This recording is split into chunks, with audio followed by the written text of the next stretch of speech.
وہ لوگ ابھی 3-4 گز آگے نکلے ہوں گے کہ نالے کی دیوار سے 3-4 پولیس والے کود کر ان کے سامنے آ گئے۔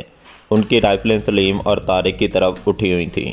طارق نے بے بسی سے چاروں کی طرف دیکھا اور رائفل پھینک دی۔ کچھ اور پولیس والے بھی نالے میں آ گئے تھے۔ ان سب نے طارق اور سلیم پر ٹھوکروں اور گھونسوں کی بارش کر دی۔ وہ کیچڑ اور غلاظت میں لت پت ادھر ادھر لڑکتے رہے۔ ان کے جسم کے ہر حصے پر ٹھوکر پڑ رہی تھی۔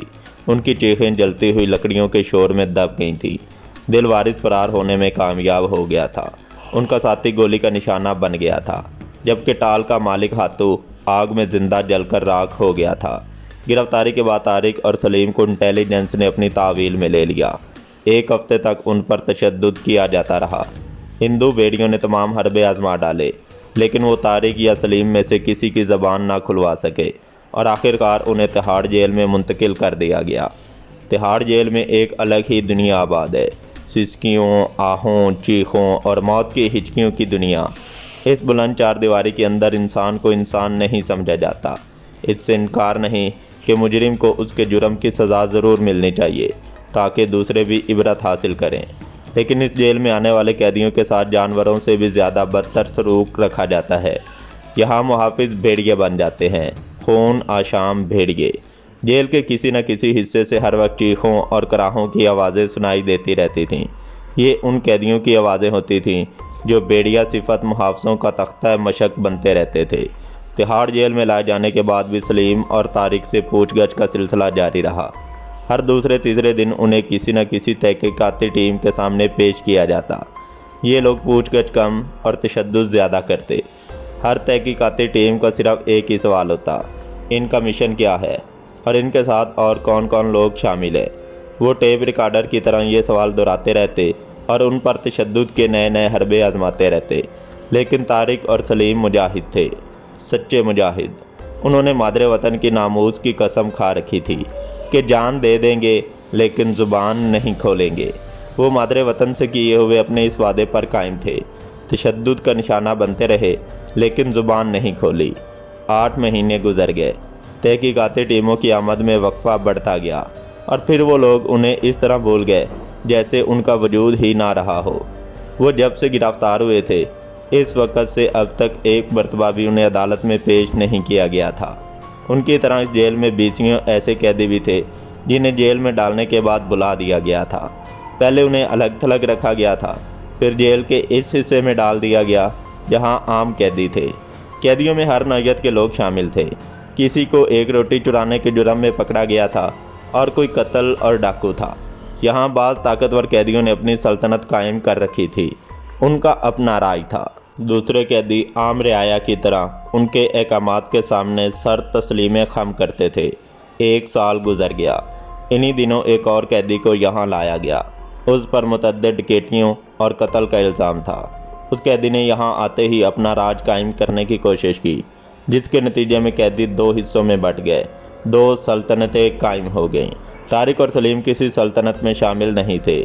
وہ نو مین لینڈ میں رہنا چاہتے تھے، لیکن نئے آنے والے سرغنہ نے طاقت کے ذریعے انہیں اپنا محکوم بنانا چاہا تو طارق اور سلیم نے اس کے دونوں بازو توڑ دیے۔ جیل میں ایک ہنگامہ ہو گیا۔ پرانے حکمران نے طارق اور سلیم کا ساتھ دیا۔